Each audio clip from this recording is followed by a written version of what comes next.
All right, so we're live on YouTube, and good morning, everybody. And let's see, we got a message in the chat. Okay, just that. I already took care of that. All right. So make sure that. All right, so I'm not going to play. And Iris, are you there? Good morning, Lynn. I'm here. Good morning, everyone. And I'm going to pray us in.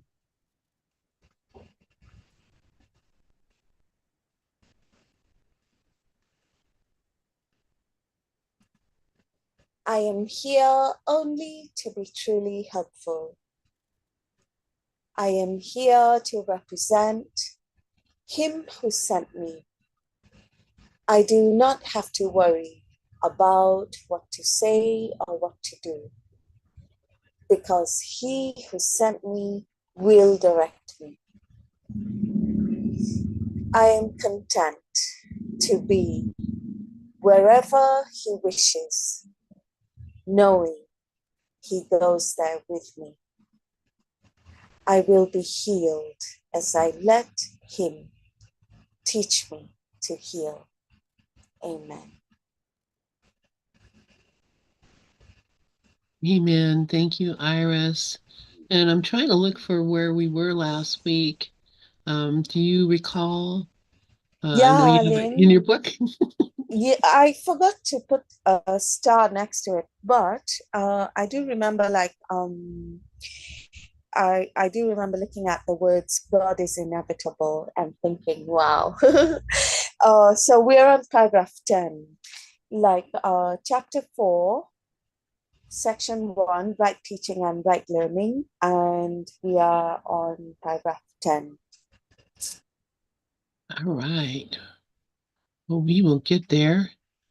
That's not where I have us, so I think I moved us ahead because let's see, don't maybe I moved us behind. What am I in the wrong chapter? What chapter? Chapter 4, yeah, you're in the right place, Lynn. Chapter 4, Okay. then let me just have a look.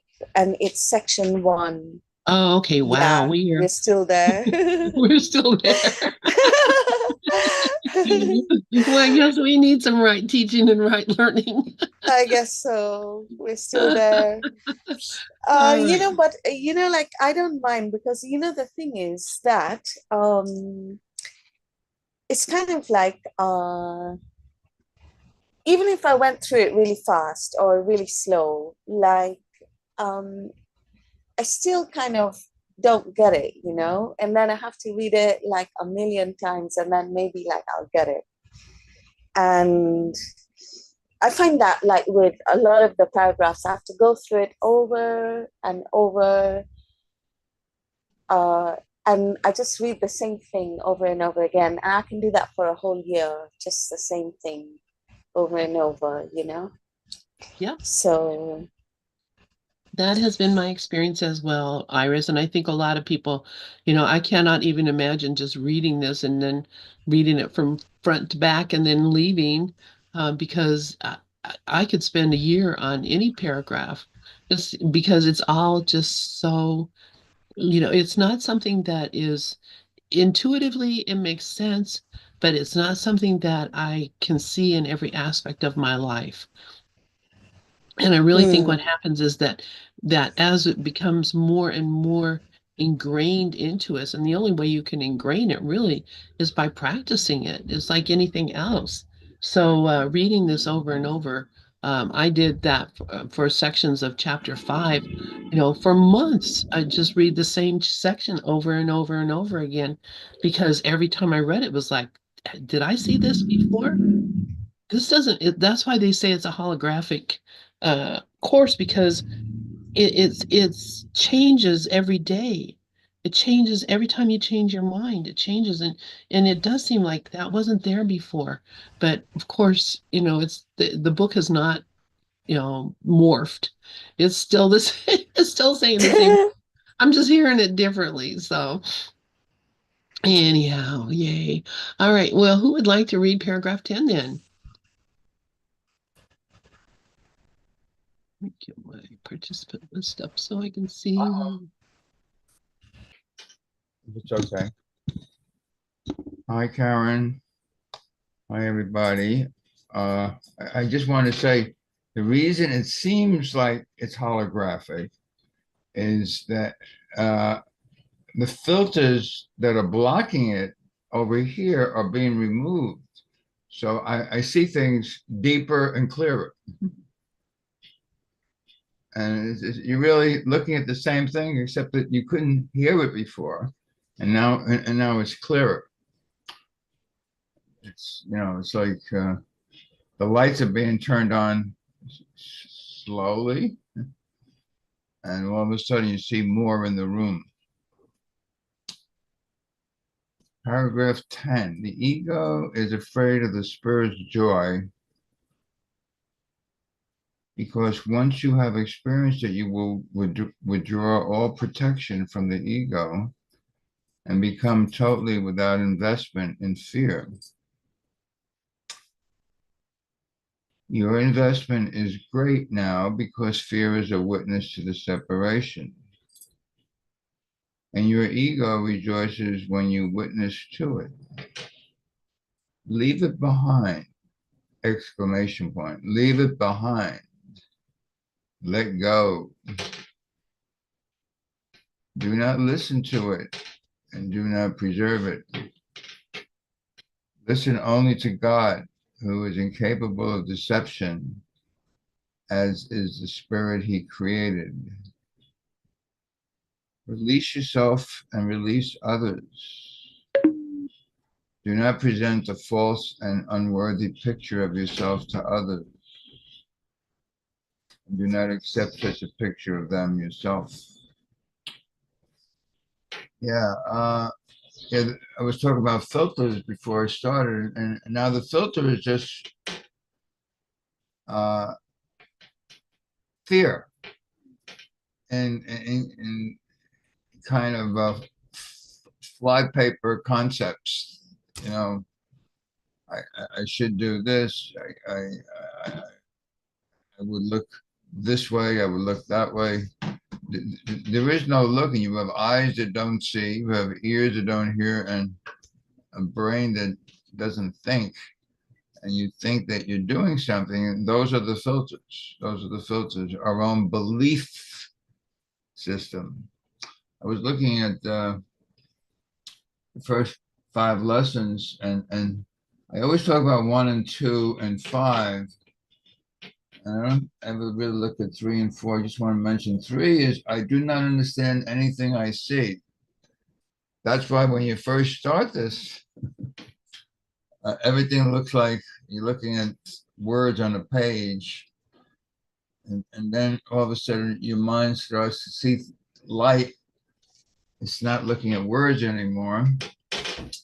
And the number 4 of the 5 lessons is these thoughts do not mean anything. And, we talk a lot about that the thoughts that I have are meaningless. My meaningless thoughts are showing me, you gotta laugh. You're looking at a meaningless world and you're trying to make sense of it, really?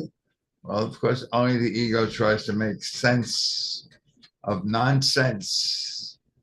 As Shakespeare said, there is no good or bad, but thinking about it makes it so. You got to laugh. That's it. Wow, thank you, Dove. And yeah, those lessons really you don't know until you know. And so when you come back to it years later, if you do it every year, which we do, the lesson every day for a year and then start again from number one. And I used to think, what the heck am I starting again at number one for? Because let's skip to 50. Let's skip to, no, really, honestly, I'm still ready for lesson one. I still haven't gotten lesson one yet. Because I still think lots of things mean things, but I also know that I'm the one who gave it all the meaning. These thoughts are meaningless thoughts, all these things. Yes. Rafi, please go ahead. Good morning. What Dove said just ticked off something that I do remind myself of, and that is what we're looking at is thoughts. Everything out there, this whole world, are our projected thoughts. We think in pictures. We don't think in words. If I say the word rose, I don't see ROSC. I see a picture of a flower in my head. And that picture gets projected, and all of a sudden there are roses out there. Or there is too much traffic. Or there is a problem that has to be dealt with. But those are just projected thoughts, and those thoughts are images, are pictures. And that's what we're dealing with. Well, you want to take projected thought pictures seriously? Not a good idea. And he reminded me of that perfectly. Thank you, sir. Thank you, Rafi. Yeah. Yeah. I mean, that's really all it is. And this is why once we experience the joy of the spirit, then those meaningful thoughts or that we thought were so meaningful, we just see are not. Not at all. Karen, please go ahead.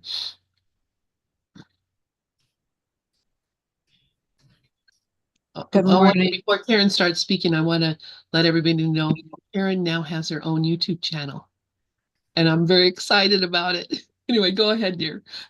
Oh, thank you, Lynn. It was so much fun. I don't have any idea what I'm doing. I'm not a technical person, but I said, oh, Spirit's just leading the way.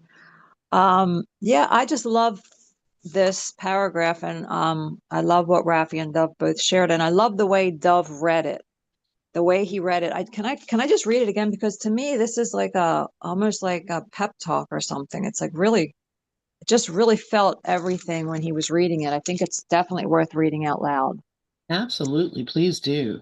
Okay, the ego is afraid of the spirit's joy because once you have experienced it, you will withdraw all protection from the ego and become totally without investment in fear. Wow. I mean, that is like the ego is so afraid of the spirit's joy because it will become nothing, the nothingness that it is. And like Rafi said, these thoughts don't mean anything, and the mind will recognize that and release it and relinquish it, and it'll be gone. And it is so afraid of that. That's its biggest fear. And your investment is great now because fear is a witness to the separation, and your ego rejoices when you witness it. Leave it behind. Do not listen to it and do not preserve it. I mean, that's really the key for me. Do not listen to it.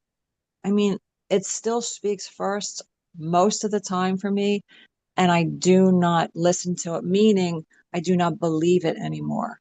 I do not believe it anymore. I know it's not the truth. Listen only to God, who is as incapable of deception as is the spirit he created. Release yourself and release others. So stop the judging. Stop judging others and stop judging yourself. And when I stop judging myself, I will automatically stop judging others. Do not present a false and unworthy picture of yourself to others, and do not accept such a picture of them yourself. So see everyone the same. See everyone as a son of God. Everyone is equal. Everyone is fighting a hard battle. Be kind to everyone. This is the message that I'm getting from this paragraph. Thank you. Thank you so much, Karen. And yeah, that just reminds me so much of today's lesson about what love created me. God created me, love as itself. So I don't know what's happening here. Can you guys still hear me? I don't know. Yes. My computer is telling me it doesn't recognize something, so probably my keyboard, which is what's been happening to me. I need to get a new keyboard. But when he says, do not listen to it, don't listen to the ego. The ego's trying to tell me you're the home of evil, darkness, and sin. Don't listen to it. Only listen to God. God is not capable of deceiving you. God is going to tell you exactly who you are. And what does God tell me?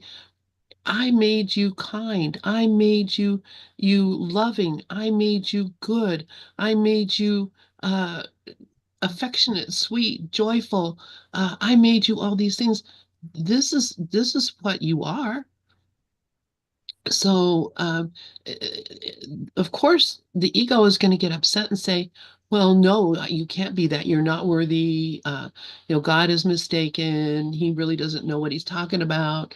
Doesn't your ego say that to you all the time? My ego says that all the time. I'm not worthy. And the minute I start getting into this conflict with myself, believing that somehow or the other I can be something that God other than God created. And that's really what it is. It's saying I can be something other than what God created. And he says, you don't, don't do it. Don't think about it because it's silly.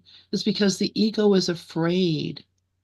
And it has a good reason to be afraid because it will no longer exist as it is if I let the spirit take over. But not having, we're not trying to kill the ego. We're just trying to make the ego um, become the joyful spirit that is what we are, out of conflict, not no longer arguing with myself about things. The ego agreeing with me. Yes, God is love, and you are love, and we are love, and what I am is love.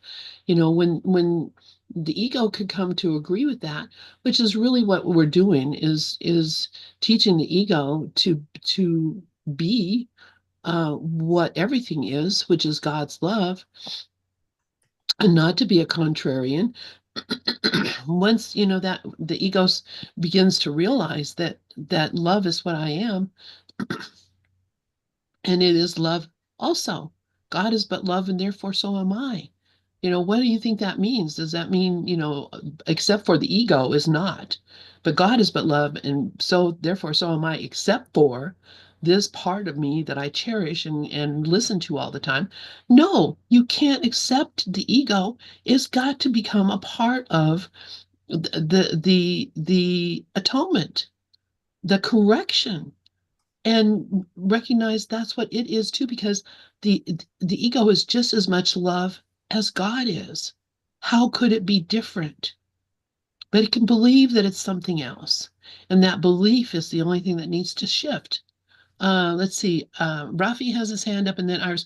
Iris, you had your hand up before. Do you still, um, or you want to let Rafi go first? Thanks, Lynn. Rafi, go first, and then I'll go after Rafi. Yeah, what jumped out again at me is this final sentence: "Do not present a false and unworthy picture of yourself." You see it in people all the time who are self-deprecating. It's false humility. It's an ego way of getting attention. It's an ego way of getting approval. It's a ploy. It's a tactic. And then they start to do it, and I saw it because I did it. Actually, decades ago, I caught myself doing it, and I cut it out. But they do, and then because they're saying it, they believe it, that they're that way, and if they're that way, then everybody else is that way. And you're right back to I'm an ego victim and judging everybody to be as unworthy, as limited, as lacking as I am. All right, we're all no good. We all have faults. I may have less faults than you, so I may be a little better than you, or you may have less faults than me, so you're a little better. But you can see all of that mind junk going on. I mean, it's a symphony of how can I put it clinically? It's a symphony of crap. Um, and it goes on and on and on and on.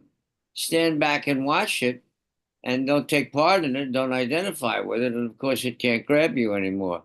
Um, and the other thing about eliminating ego, eliminating mind and stuff, that's great. But a good way to do that is you can't fight with it. If you fight with it, you just make it stronger. So what I do is I love ego, I love mind, I love body, and I love myself. Now, where is there no love? It's all love. Thank you. Thank you, Rafi. And that's the key, isn't it? I love myself. I'm not going to lie. I think I am an adorable person. I think I am a very loving person. I think I'm a very kind person, contrary to my recent thinking about myself. It's crazy. I know who I am. I know that I'm love, and I know that you're love. So all the rest of it is just silliness.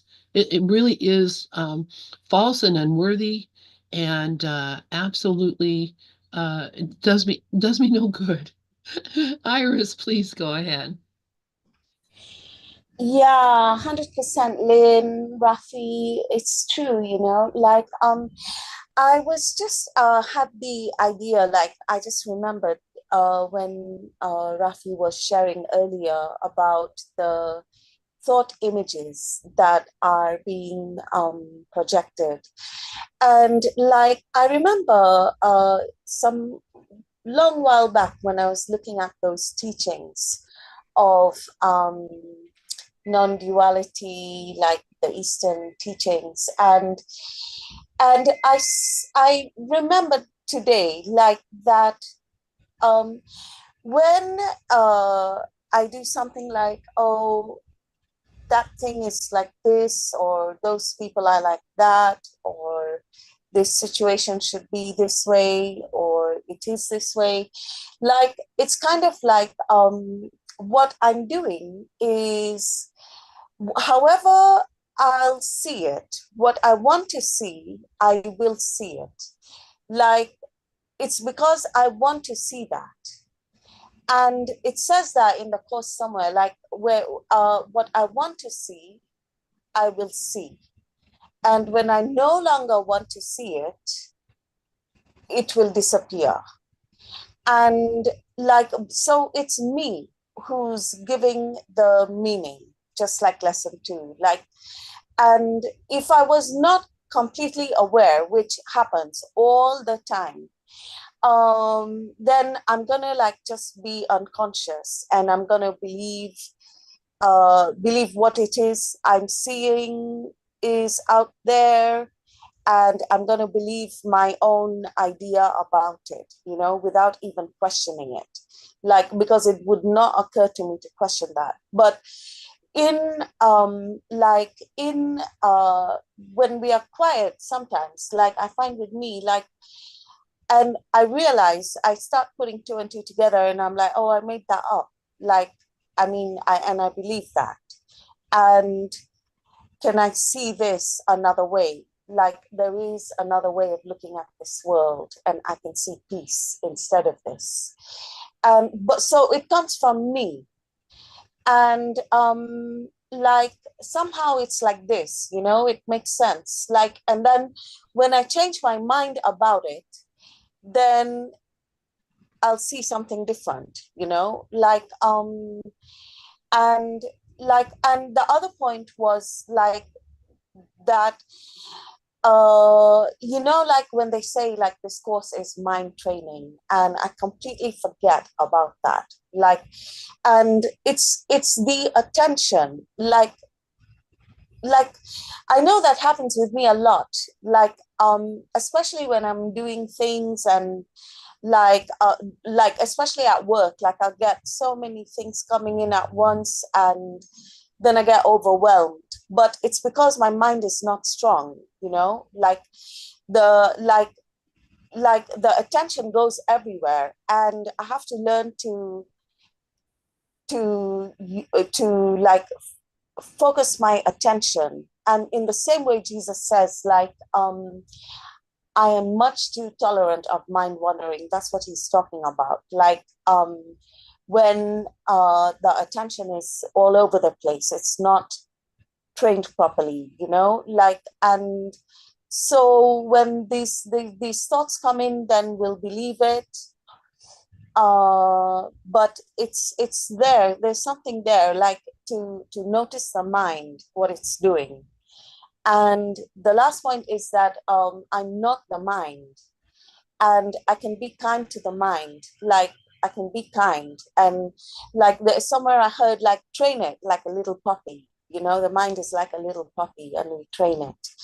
And I'm saying this to remind myself because, like, I'm seeing that's exactly what's happening. Like, and then I complain, quote, that, oh, I have so much to do, blah, blah, but I don't have a lot to do. It's just that, like, I have no control over, like, my attention, and it's going, like, all over the place. And I have to learn to remember that, like, um, this is like about mind training as well. I mean, it is. And so I'll hand it back to Lynn. Thank you, Iris. And train it like a little puppy. I love that. And we can see it that way. We don't have to be enemies with the ego. Sure, the course tells us the ego wants you dead. Well, that's because it's confused about what it is. But this is, it's perfect. This is a mind training program. A Course in Miracles is a mind training program. And so that's absolutely it. And you spoke about how it's almost like kind of ADHD, which everybody's talking ADHD now. It's like a big deal. Well, we are all attention deficit. There is not a single one of us who can, unless we're a yogi and we've been practicing, for, 50 years, and to be completely aware of our own thinking and how our mind is working at all times is really it takes great work. It takes a lot of effort. As Jesus said, it took great effort and willingness to hear only one voice. And that is what it is. It's hearing only one voice. So, as long as we're hearing all this other stuff out there running around in our mind and we're getting confused about it, that's how the ego operates, and it keeps itself viable that way, recognizing that it's not me, that's not what I am. So I don't have to say, oh geez, me, I'm kind of forgetful, I'm addle-brained. Oh, what, please, stop accusing yourself of being something that's unworthy, because it's not possible. We cannot have changed what God made. So I'm going to let go and let Karen have her say here. Thank you, Karen. Thank you, Lynn, and thank you, Iris. Thank you, Rafi. And I love, love, love what everybody's sharing. And what Rafi shared is really significant. What he shared about being better. Oh well, I'm better than that. I'm better than this guy. I'm not that bad. And so that comparison, that the ego likes to do. Love makes no comparisons. And in in chapter 24, the specialness as a substitute for love, he kind of talks about today's lesson and what Rafi said at the same time. And it's really something for me to remember. And I'll tell you why after I read it. But paragraph 4, in specialness as a substitute for love, he says, what God created cannot be attacked, for there is nothing in the universe unlike itself. This is today's lesson. Love created me like itself. But what is different calls for judgment, and this must come from someone better, quote unquote, someone incapable of being like what he condemns above, quote unquote, it, sinless by comparison with it. And thus does specialness become a means and end at once. For specialness not only sets apart, but serves as grounds from which attack on those who seem beneath, quote unquote, this special one, is natural and just. And so it's seeing someone above or below me, not seeing equality. And this is something that I've been really noticing about myself. And I'm getting now really feeling really good about myself with this, because I really did still believe there were people that were better than me and doing better, especially in the course. I would judge myself and say, oh, wow, this guy's been around a long, long time, and like he knows way more than me, and or this guy's this or this guy's that or whatever, and noticing that and noticing how I am judging myself as unworthy, and saying, it took me that to realize and recognize what I was doing to myself, to undo it with the Holy Spirit. So I rarely, rarely do it anymore. And it feels so good to see equality where equality is, and not think that anyone's better because, in form here, yeah, somebody might know more a little bit. So what?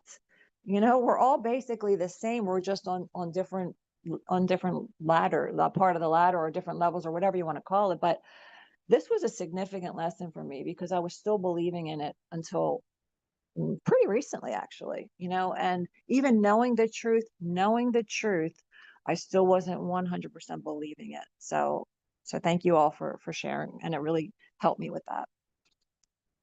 Yeah, thank you so much for that too, Karen.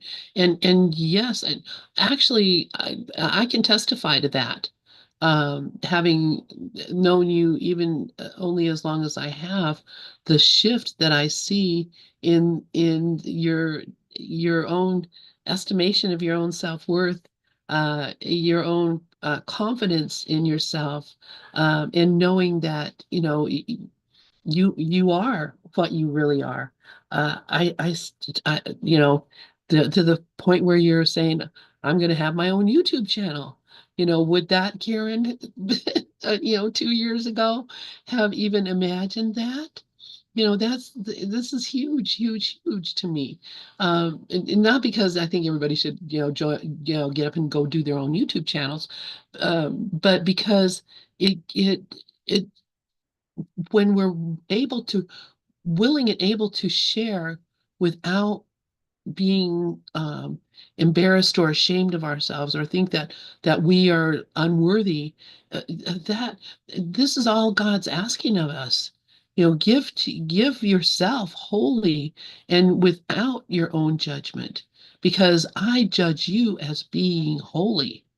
I made you. I know what you are.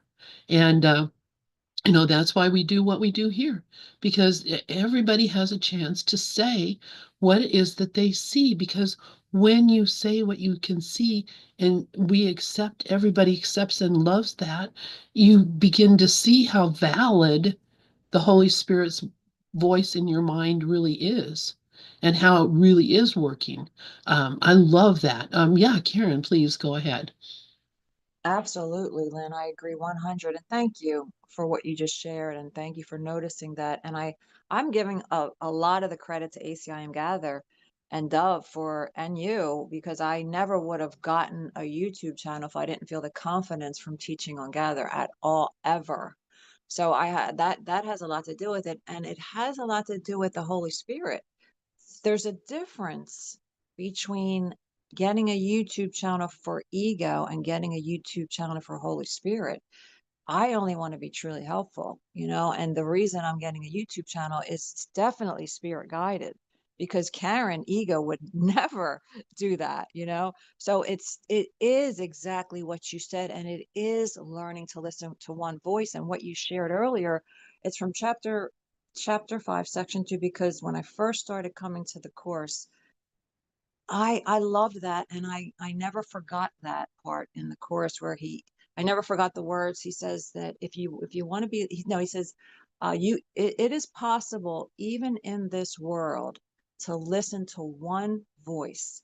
It takes effort and great willingness to learn, and I've always loved that and always wanted to be able to do that. And of course, it's not easy, but it is doable, and we forgive ourselves when we don't. So I really thank you and everyone here for all their beautiful sharing, because it's so helpful. Thank you. Thank you, Karen. And yeah, I do feel please, here's my ego trying to take some kind of credit, saying, "Oh yeah, I helped Karen do this," but but I do know that it's our relationship and our love for each other that makes this possible. So um, I I feel like a proud mom, even though I'm obviously couldn't be, but I feel like everybody's mom. So that's my mother, my Cancer rising there. And Rafi, please go ahead. Yeah, a lot of what she said resonates with what's going on with me, so to speak. Um, I wonder, sometimes for releasing, I don't take as many courses as I used to take. I don't take the teleconference courses. I don't take the retreats. I don't give up thinking. And there others are doing it, and they're at it constantly. They have a 90-day course. They have a 60-day course. They have a 30-day course. They have weekend thinking. I'm not doing all of that. How am I going to? They must be so far a bit more advanced than me, and then I try to compensate. I said, well, yeah, but I do all the Course in Miracle things, and I'm with it all the and all of this mind activity, ego mind activity, back and forth, and then I stop and I can look at. And while I'm going through all of that, I get contacted with people who want my help, and that always catches me off guard. What? They call me and ask me, for releasing help. They ask me for guidance to things. They have questions that they don't have answers for, that they need metaphysical, translations and explanations for. And I think, why are they asking me? And whatever I say to them is exactly what they need to hear, and I never plan it. And there's the spirit that is always there, that there is this infinite, constant, loving support that is with us every step of the way. And that can never be negated because it never takes a moment off. And when I realized that, then how many times have we heard everybody approaching this thing from their point, from the way they're supposed to be approaching it? So what I'm doing as far as getting to full realizations, the only purpose that we're here for, is exactly what I'm supposed to be doing. And in that becomes reassurance. And then I plot ahead and stay with the program, even if it wakes me up in the middle of the night, which it did last night. Twice it woke me up after I had a dream. I woke up and all of a sudden I got to the point where I was, okay, am I present? Mine started to run around and it's, okay, am I present in this moment? Am I present now? Am I aware now? Uh, what is this? Is there something here that needs to be released? Oh, there's an out of control feeling that needs to go. Okay, can I let go of wanting control? Yes. And I get to the point where then I just start listening to the quiet and listening to the quiet and fall asleep again. Later on, wake up, same kind of thing happens, but I'm always staying with the program. So all of these doubts about whether or not I'm doing it right then can be released because I know that I'm being guided every step of the way. Thank you. Thank you, Rafi. And yeah, yes, exactly. It's because of your dedication and the practice that, you're able to wake up in the middle of the night and practice because, or you're practicing in your dreams, as you told us before. This gets to be, this is just a way of thinking.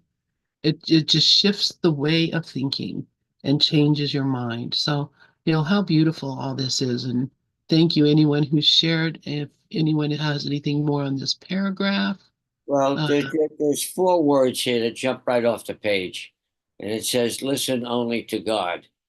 Bingo. yes, that's it. And where is God? God's in my mind. God's in everything I see because God is in my mind. I don't So, know. Yes, as if said, God dwells in me as me. Exactly. Yeah, and that's in alignment with Joel Goldsmith. I mean, everybody, that we listen to says these things to us.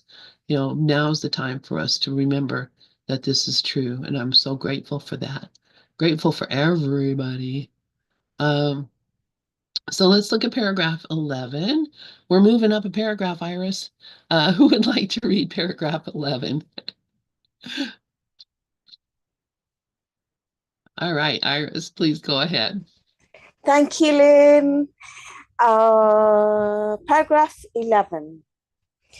The ego has built a shabby and unsheltering home for you because it cannot build otherwise. Do not try to make this impoverished house stand. Its weakness is your strength. Only God could make a home that is worthy of his creations, who have chosen to leave it empty by their own dispossession. Yet his home will stand forever and is ready for you when you choose to enter it. Of this you can be wholly certain. God is as incapable of creating the perishable as the ego is of making the eternal. Amen. I was just kind of like thinking that. And yeah, because like I just think that I really just have to count our blessings because like I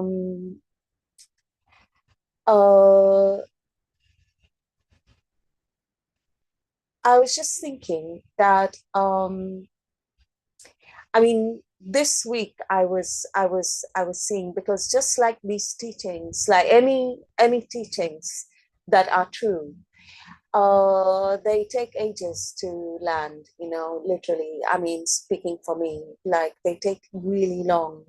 And like this teaching about like what is aware, like what Rafi just mentioned, like and like I know this week, and few days before, but even this week, like if we see like what is aware of, like just even if we take it like what is aware of the body, like we are aware of our body, like we are aware of it, like the and like and then there's kind of like something is aware if we look properly, like if I really look and I see. And could I have a question that maybe if I'm aware of the body, then it could be true that I'm not the body. And if I just really look properly, like look again and see, like, and if I'm not the body, like I can literally just do that now, like, and I can see like, uh, same like the thoughts, like I'm aware of the thoughts. Something's aware of the thoughts, otherwise like how would I even know that they are there, like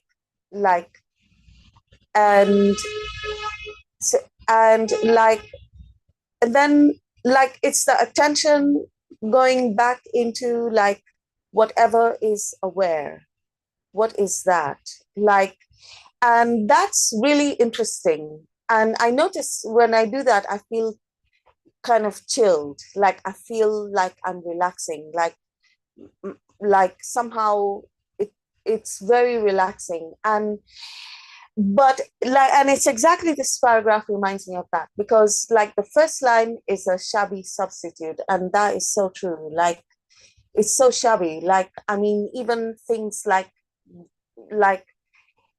I mean it's shabby, it's not going to last forever, is it? Like it's just going to be here for a bit and that's it. Like, and uh, so it just makes me feel very fortunate that we are here, we are doing this, we are noticing that there is more to life than just like what is can be seen, quote.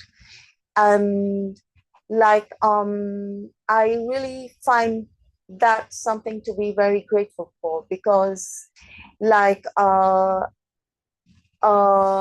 just feel grateful for that, because otherwise I think there it would just be a hopeless situation, like they say in the 12 steps, like literally like a hopeless situation of like just, just hopeless. And now like we have something that there is something more to what we are. We aren't just this like, this thing, so. And like I love this paragraph because it reminds me of this. And the last sentence: God is as incapable of creating the perishable as the ego is of making the eternal. So it's like when we say like God made us, of course he made us in his image, of course he would not make us something different, and it would be exactly the same. And what Lynn mentioned, like that God is in everything I see because God is in my mind. Like I know there have been times when I thought, not recently, but there have been days when I thought God is so far away from me, like. And now I can see that God is always here, always in my mind. And so, yeah, so I'll hand back to Lynn.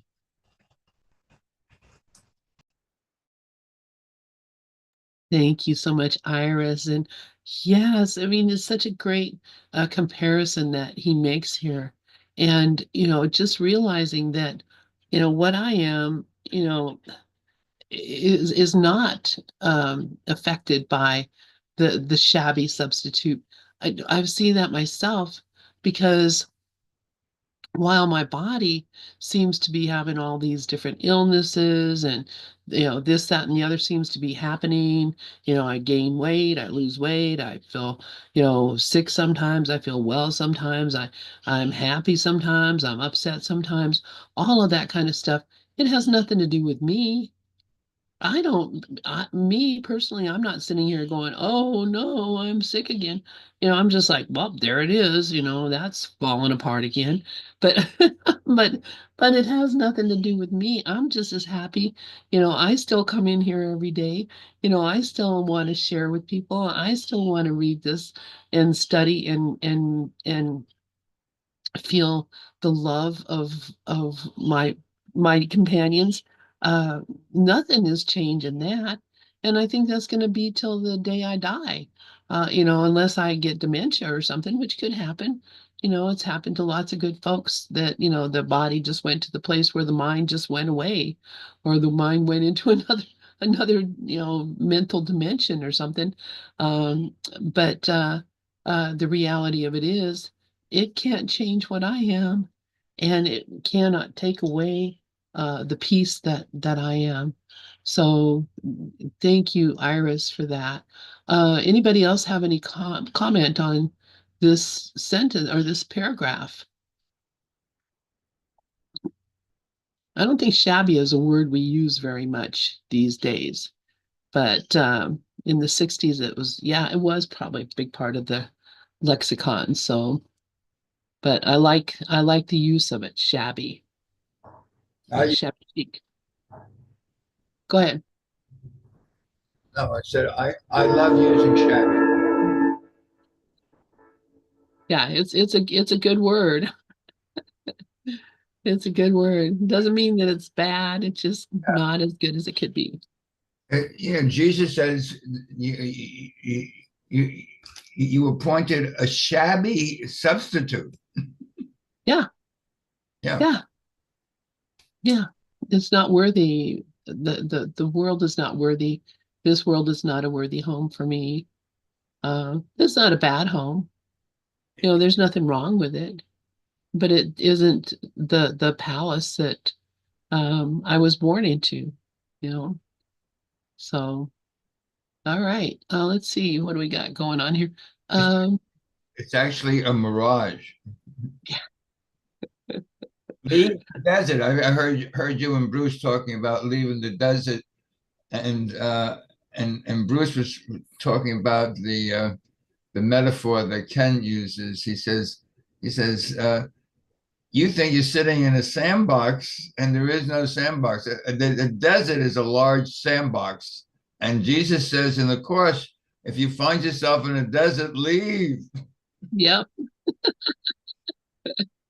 Yeah, that's funny. You know what's really funny, and this is completely off track here, but here in Colorado we have a place down in the San Luis Valley, which is like a sacred geography thing place, and we have sand dunes, actual sand dunes, like like like in the desert.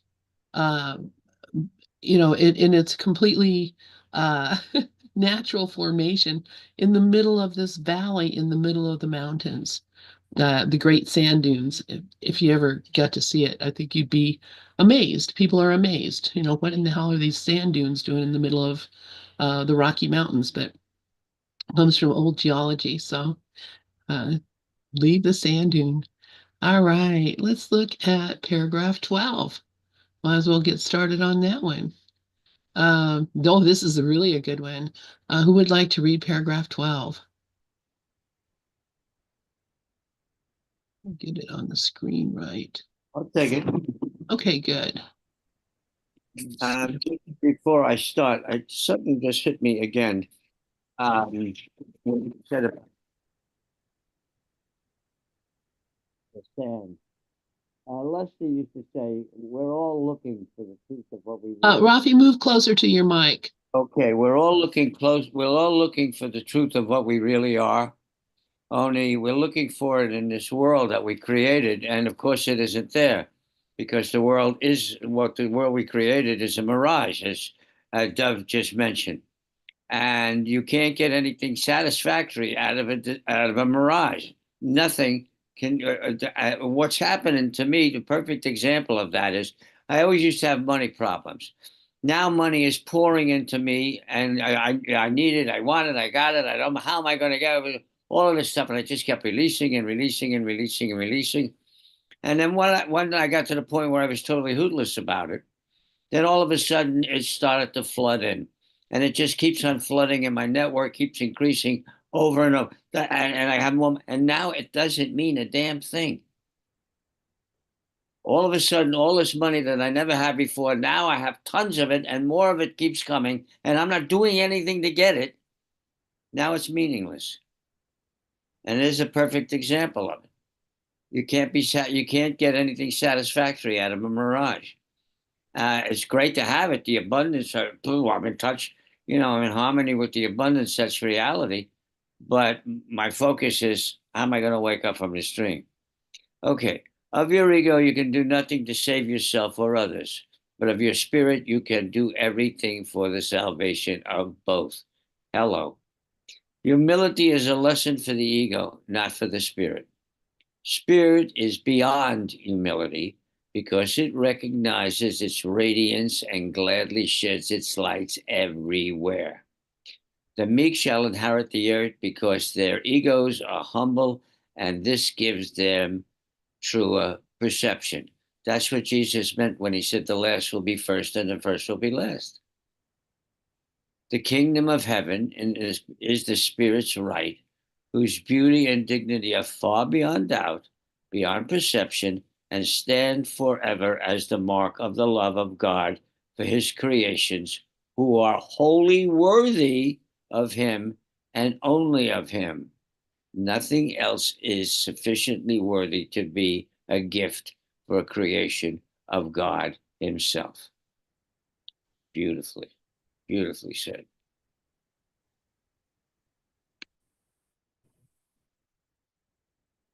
Thank you, Rafi. Yeah, we're going to start again with this one next week because this is huge, right? This is huge. The ego, what I think I am, it needs to be humble. And and this is where he talks about humility. The ego can become a humble thing. It can be a servant to us. It can help us to get ourselves out of this mire that we think that we're in, because what we are only deserves love, only deserves peace, only deserves joy, only deserves prosperity. I mean, prosperity may seem like something of the world, so are all those other things. Those are the things that seem to be the opposite of our experience here. But that is not what we're here for. This is not what we're here for. We're here to be the love of God and to live in the kingdom of heaven. And that's where we really are. We just don't recognize it because we're so caught up in the stories of the ego and the fears of the world. So, nothing is sufficiently worthy to be a gift. Nothing else is sufficiently worthy to be a gift for a creation of God Himself. The kingdom of heaven is the only thing that is worthy of us. And that's what I was talking about earlier. This perception of my own worthiness is what is blocking me from having this experience of wholeness that he's talking about. And so uh, this is these are the things that we work on, and that's exactly why today's lesson is so important. Because yes, God, God created me like Himself, and there is nothing that I can or want to change about that. And so joy, love, peace, harmony, all of those things are my birthright. It's what I'm worthy of, and it's what we're all worthy of. And I love this. Iris, I'll try to remember next week where we're at. Oh, also, I'm going to go ahead and take the book down. Reminding everybody that we are going into daylight savings time. So next week we will be 1 hour earlier, Iris, and anyone and people who are in Arizona and places where they don't follow daylight savings time or where it hasn't happened yet.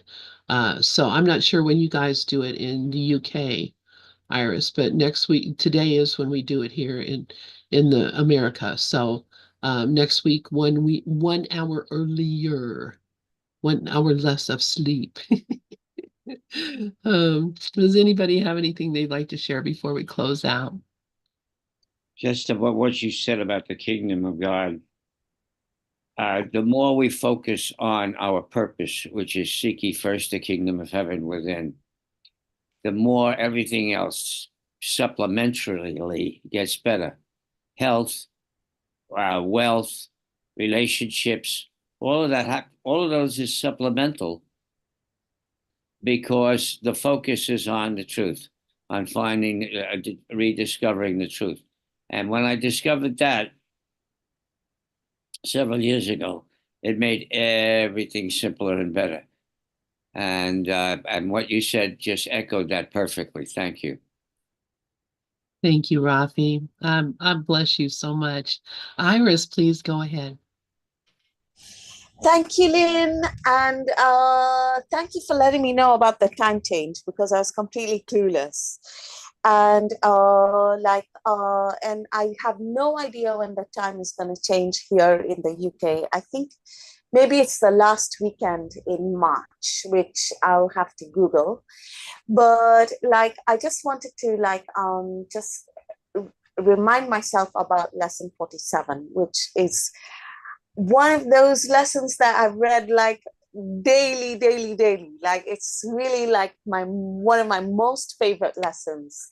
And there it says exactly what Lynn was sharing, that when it's the kingdom of heaven, And it says in somewhere in one of those last lines, it says, there is a place in you where there is perfect peace. And there is a place in you where the strength of God abides. And it really, this lesson is just amazing. And in this lesson, when it says there is a place, it's like I don't have to look for it far. I know it's here. And I just have to listen to one voice, and I have to go into the peace which is already here.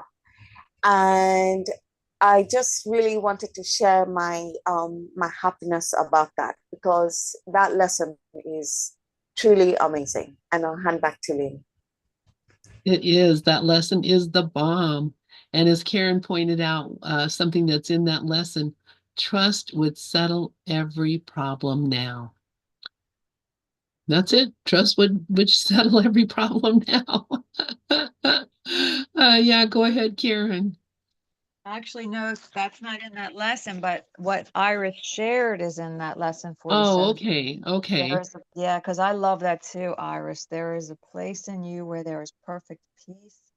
There is a place in you where nothing is impossible. There is a place in you where the strength of God abides. That's in God is the strength in which I trust. So thank you so much for that. Thank you, Karen. Thank you for that clarification as well. Thank you, everyone, for joining us today.